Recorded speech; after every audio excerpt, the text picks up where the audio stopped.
ಆಕಾಶವಾಣಿ ವಾರ್ತೆಗಳು ಓದುತ್ತಿರುವವರು ಕೆ ನಾರಾಯಣಕುಮಾರ್ ರಾಯಬಾಗಿ. ಮುಖ್ಯಾಂಶಗಳು. ಗುಜರಾತ್ನ ಸಾನನ್ನಲ್ಲಿ 7,500 ಕೋಟಿ ರೂಪಾಯಿ ಹೂಡಿಕೆಯ ಸೆಮಿಕಂಡಕ್ಟರ್ ಜೋಡಣಾ ಮತ್ತು ಪರೀಕ್ಷಾ ಘಟಕ ಉದ್ಘಾಟಿಸಿದ ಪ್ರಧಾನಿ ನರೇಂದ್ರ ಮೋದಿ. ಇದೇ 20ರಿಂದ ಸಂಸತ್ತಿನ ಮುಂಗಾರು ಅಧಿವೇಶನ ಆರಂಭ. ಕೇಂದ್ರ ಸಚಿವ ಕಿರಣ್ ರಿಜಿಜು ಮಾಹಿತಿ. ಭಾರತದ ರಕ್ಷಣಾ ರಫ್ತು ದಾಖಲೆಯ 38,000 ಕೋಟಿ ರೂಪಾಯಿಗೆ ಏರಿಕೆ. ರಕ್ಷಣಾ ಸಚಿವ ರಾಜನಾಥ್ ಸಿಂಗ್. ಕಾಂಗೋದಲ್ಲಿ ವಿಶ್ವಸಂಸ್ಥೆ ಶಾಂತಿ ಪಾಲನಾ ಪಡೆಯಲ್ಲಿ ಸೇವೆ ಸಲ್ಲಿಸುತ್ತಿರುವ 651 ಭಾರತೀಯ ಯೋಧರಿಗೆ ಪ್ರತಿಷ್ಠಿತ ವಿಶ್ವಸಂಸ್ಥೆ ಪದಕ ಗೌರವ. ಭಾರತ ಇಂಗ್ಲೆಂಡ್ ಅಂತಾರಾಷ್ಟೀಯ ಟಿ20 ಕ್ರಿಕೆಟ್ ಪಂದ್ಯ. ಅತಿ ಕಿರಿಯ ಆಟಗಾರನಾಗಿ ವೈಭವ್ ಸೂರ್ಯವಂಶಿ ಪಾದಾರ್ಪಣೆ. ವಾರ್ತೆಗಳ ವಿವರ. ಭಾರತದ ಸೆಮಿಕಂಡಕ್ಟರ್ ಯೋಜನೆಗೆ ಪ್ರಮುಖ ಉತ್ತೇಜನ ನೀಡುವ ದಿಸೆಯಲ್ಲಿ ಗುಜರಾತ್ನ ಸಾನನ್ನಲ್ಲಿ ಇಂದು ಪ್ರಧಾನಿ ನರೇಂದ್ರ ಮೋದಿ 7,500 ಕೋಟಿ ರೂಪಾಯಿ ಹೂಡಿಕೆಯಲ್ಲಿ ಅಭಿವೃದ್ಧಿಪಡಿಸಲಾಗಿರುವ ಸಿಜಿ ಸೆಮಿ ಸಂಸ್ಥೆಯ ಹೊರಗುತ್ತಿಗೆ ಸೆಮಿಕಂಡಕ್ಟರ್ ಜೋಡಣಾ ಮತ್ತು ಪರೀಕ್ಷಾ ಘಟಕವನ್ನು ಉದ್ಘಾಟಿಸಿದರು.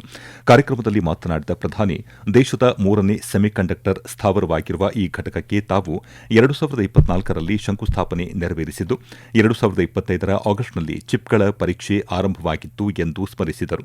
ಭಾರತವು ಇಂದು design in India, make in India ಮಂತ್ರದೊಂದಿಗೆ ಮುನ್ನಡೆಯುತ್ತಿದೆ ಎಂದು ಹರ್ಷ ವ್ಯಕ್ತಪಡಿಸಿದರು. ಭಾರತ, ಜಪಾನ್ ಮತ್ತು ಥೈಲ್ಯಾಂಡ್ ದೇಶಗಳ ಜಂಟಿ ಸಹಭಾಗಿತ್ವದ ಈ ಘಟಕವು ಆರಂಭದಲ್ಲಿ ಪ್ರತಿ ವರ್ಷ 20 ಕೋಟಿ ಚಿಪ್ಗಳನ್ನು ಉತ್ಪಾದಿಸಲಿದ್ದು ಮುಂದೆ ವಾರ್ಷಿಕ 500 ಕೋಟಿ ಚಿಪ್ ತಯಾರಿಸುವ ಗುರಿ ಹೊಂದಿದೆ ಎಂದು ಪ್ರಧಾನಿ ತಿಳಿಸಿದರು. ರಾಜಸ್ಥಾನದ ಪಚಪಾದ್ರಾದಲ್ಲಿ ಪ್ರಧಾನಿ ನರೇಂದ್ರ ಮೋದಿ ಅವರಿಂದು 1.05 ಲಕ್ಷ ಕೋಟಿ ರೂಪಾಯಿಗಳಿಗೂ ಅಧಿಕ ಮೌಲ್ಯದ ವಿವಿಧ ಅಭಿವೃದ್ಧಿ ಯೋಜನೆಗಳ ಉದ್ಘಾಟನೆ ಹಾಗೂ ಶಂಕುಸ್ಥಾಪನೆ ನೆರವೇರಿಸಿದರು. ಇದರ ಜೊತೆಗೆ ಅವರು ಅತ್ಯಾಧುನಿಕ ಗ್ರೀನ್ಫೀಲ್ಡ್ ತೈಲ ಶುದ್ದೀಕರಣ ಮತ್ತು ಪೆಟ್ರೋಕೆಮಿಕಲ್ ಸಂಕೀರ್ಣವನ್ನು ದೇಶಕ್ಕೆ ಸಮರ್ಪಿಸಿದರು. ಬಳಿಕ ಸಾರ್ವಜನಿಕ ಸಭೆಯನ್ನುದ್ದೇಶಿಸಿ ಮಾತನಾಡಿದ ಪ್ರಧಾನಿ, ಪಶ್ಚಿಮ ಸಂಘರ್ಷದಿಂದಾಗಿ 21ನೇ ಶತಮಾನದ ಅತಿದೊಡ್ಡ ಜಾಗತಿಕ ಇಂಧನ ಬಿಕ್ಕಟ್ಟು ಎದುರಾಗಿದ್ದರೂ ಭಾರತ ತನ್ನ ಸಮಯೋಚಿತ ನಿರ್ಧಾರಗಳು, ಪರಿಣಾಮಕಾರಿ ಕಾರ್ಯತಂತ್ರ ಮತ್ತು ಸಕ್ರಿಯ ರಾಜತಾಂತ್ರಿಕತೆಯ ಮೂಲಕ ಈ ಸವಾಲನ್ನು ಯಶಸ್ವಿಯಾಗಿ ಮೆಟ್ಟಿ ನಿಂತು ಬಲಿಷ್ಠವಾಗಿ ಹೊರಹೊಮ್ಮಿದೆ ಎಂದು ತಿಳಿಸಿದರು. ಬಿಕ್ಕಟ್ಟಿನ ಸಂದರ್ಭದಲ್ಲಿ ಮಿತ್ರ ರಾಷ್ಟಗಳೊಂದಿಗಿನ ಸದೃಢ ರಾಜತಾಂತ್ರಿಕ ಬಾಂಧವ್ಯ ಪ್ರಮುಖ ಪಾತ್ರ ವಹಿಸಿದೆ. ಭಾರತವು ತನ್ನ ಇಂಧನ ಆಮದು ಮೂಲಗಳನ್ನು 25ರಿಂದ ಸುಮಾರು 40 ದೇಶಗಳಿಗೆ ವಿಸ್ತರಿಸುವ ಮೂಲಕ ನಾಗರಿಕರ ಹಿತಾಸಕ್ತಿಗೆ ಆದ್ಯತೆ ನೀಡಿದೆ. ಪ್ರಸ್ತುತ ಭಾರತ ವಿಶ್ವದ 4ನೇ ಅತಿದೊಡ್ಡ ತೈಲ ಶುದ್ದೀಕರಣ ರಾಷ್ಟವಾಗಿ ಹೊರಹೊಮ್ಮಿದೆ ಎಂದರು. ಸಂಸತ್ತಿನ ಮುಂಗಾರು ಅಧಿವೇಶನವು ಈ ತಿಂಗಳ 20ರಿಂದ ಆರಂಭವಾಗಲಿದ್ದು ಆಗಸ್ಟ್ 13ರವರೆಗೆ ಮುಂದುವರಿಯಲಿದೆ. ಜುಲೈ 20ರಿಂದ ಸಂಸತ್ತಿನ ಮುಂಗಾರು ಅಧಿವೇಶನವನ್ನು ಕರೆಯುವ ಸರ್ಕಾರದ ಪ್ರಸ್ತಾಪಕ್ಕೆ ಗೌರವಾನ್ವಿತ ರಾಷ್ಟಪತಿ ದ್ರೌಪದಿ ಮುರ್ಮು ಅವರು ಅನುಮೋದನೆ ನೀಡಿದ್ದಾರೆ ಎಂದು ಸಂಸದೀಯ ವ್ಯವಹಾರಗಳ ಸಚಿವ ಕಿರಣ್ ರಿಜಿಜು ಅವರು ಇಂದು ಮಾಹಿತಿ ನೀಡಿದ್ದಾರೆ. ಈ ಕುರಿತು ಸಾಮಾಜಿಕ ಮಾಧ್ಯಮದಲ್ಲಿ ಸಚಿವರು ಪ್ರಕಟಣೆ ಹೊರಡಿಸಿದ್ದು, ಮುಂಬರುವ ಈ ಅಧಿವೇಶನವು ರಾಷ್ಟೀಯ ಪ್ರಾಮುಖ್ಯತೆಯ ವಿವಿಧ ಪ್ರಮುಖ ವಿಷಯಗಳ ಕುರಿತು ಅರ್ಥಪೂರ್ಣ ಸಂವಾದ, ಸುದೀರ್ಘ ಚರ್ಚೆ ಹಾಗೂ ಪ್ರಮುಖ ನಿರ್ಧಾರಗಳನ್ನು ಕೈಗೊಳ್ಳುವಲ್ಲಿ ಗಮನ ಹರಿಸಲಿದೆ ಎಂದು ಕಿರಣ್ ರಿಜಿಜು ಅವರು ತಿಳಿಸಿದ್ದಾರೆ. ದೇಶದ ರಕ್ಷಣಾ ರಫ್ತು ಸಾರ್ವಕಾಲಿಕ ದಾಖಲೆಯಾದ 38,000 ಕೋಟಿ ರೂಪಾಯಿಗಳನ್ನು ದಾಟಿದೆ ಎಂದು ರಕ್ಷಣಾ ಸಚಿವ ರಾಜನಾಥ್ ಸಿಂಗ್ ತಿಳಿಸಿದ್ದಾರೆ.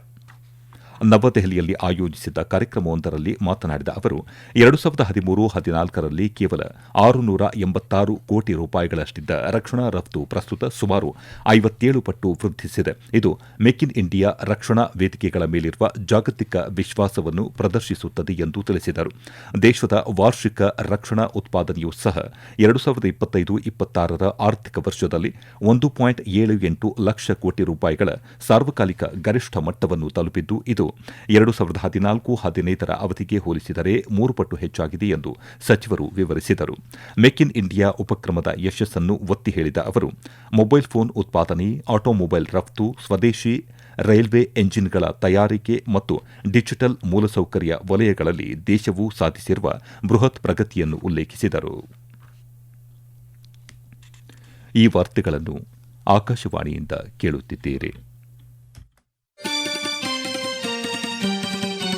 ನಮ್ಮ ಎಲ್ಲಾ ರಾಷ್ಟ್ರೀಯ ವಾರ್ತೆಗಳು ಹಾಗೂ ಪ್ರದೇಶ ಸಮಾಚಾರ ಈಗ ಆಕಾಶವಾಣಿ ನ್ಯೂಸ್ ಕನ್ನಡ ಯೂಟ್ಯೂಬ್ ಚಾನೆಲ್ನಲ್ಲಿ ಲಭ್ಯ. ನಮ್ಮ ಎಕ್ಸ್ ಖಾತೆ ಮತ್ತು ಇನ್ಸ್ಟಾಗ್ರಾಂ ಖಾತೆ ಆಕಾಶವಾಣಿ ನ್ಯೂಸ್ ಕನ್ನಡ. ಹೆಚ್ಚಿನ ಮಾಹಿತಿಗಾಗಿ ನಮ್ಮ ಫೇಸ್ಬುಕ್ ಖಾತೆ AIR ಕನ್ನಡ ನ್ಯೂಸ್ ಅನುಸರಿಸಿ. ಮಾಹಿತಿಯ ಹೂರಣ ವಾರದ ಕಾರ್ಯಕ್ರಮ ಪ್ರಚಲಿತ ವಿದ್ಯಮಾನ ಪ್ರತಿ ಬುಧವಾರ 9:15ಕ್ಕೆ.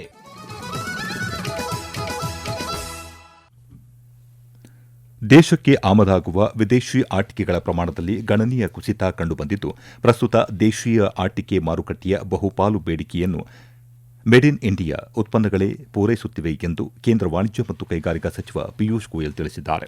ನವದೆಹಲಿಯಲ್ಲಿ ಆಯೋಜಿಸಲಾಗಿರುವ 17ನೇ ಟಾಯ್ ಬಿಚ್ ಇಂಟರ್ನ್ಯಾಷನಲ್ B2B ಎಕ್ಸ್ಪೋವನ್ನು ಉದ್ದೇಶಿಸಿ ಮಾತನಾಡಿದ ಅವರು, ಜಾಗತಿಕ ಆಟಿಕೆ ಉದ್ಯಮದ ಮೌಲ್ಯವು ಸುಮಾರು $120 ಬಿಲಿಯನ್ ಇದ್ದರೂ ಅದರಲ್ಲಿ ಭಾರತದ ಪಾಲು ಕೇವಲ ಶೇಕಡ 0.2ರಿಂದ 0.3ರಷ್ಟು ಇದೆ.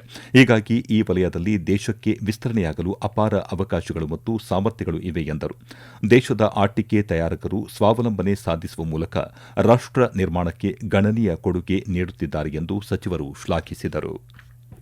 ಜಾಗತಿಕ ಶಾಂತಿಪಾಲನಾ ಕಾರ್ಯಾಚರಣೆಗಳಲ್ಲಿ ಭಾರತದ ದೀರ್ಘಕಾಲೀನ ಮತ್ತು ಶ್ಲಾಘನೀಯ ಕೊಡುಗೆಗೆ ಮತ್ತೊಂದು ಪ್ರಮುಖ ಮನ್ನಣೆ ಲಭಿಸಿದೆ.